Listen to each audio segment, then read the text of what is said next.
들어가.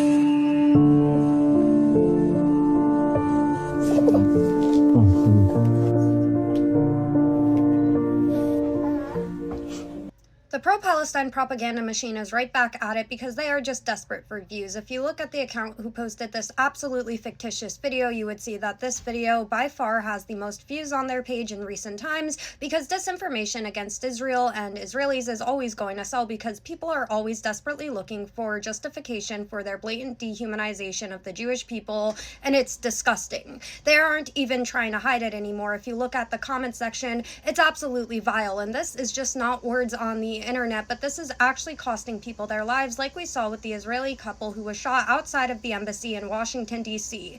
Americans murdered on American soil because they just also happen to be Israeli. This is where we're heading if we don't get ahead of this misinformation, because it's just disgusting. What happened to this baby is absolutely tragic, but of course what this supposed news page is leaving out is the fact that his father was a member of Hamas. This was not the IDF going in and kidnapping a baby. This was a terrorist father bringing his child to beyond the ceasefire line that had been agreed upon by both the IDF and Hamas. He specifically broke the ceasefire and brought with him his young son in order to use him as a human shield. Those marks on his skin are not cigarette burns. You do not get second-degree burns from cigarettes, and the shape doesn't align with what you would typically see with that kind of injury. What the IDF has already announced, is that these were warning shots that were being fired at the father. They used a non-lethal weapon because the child was there and they were trying to prevent as much harm as possible. The father then left his child there and he was arrested, and then the IDF returned the child to Red Cross so that he could be brought for treatment.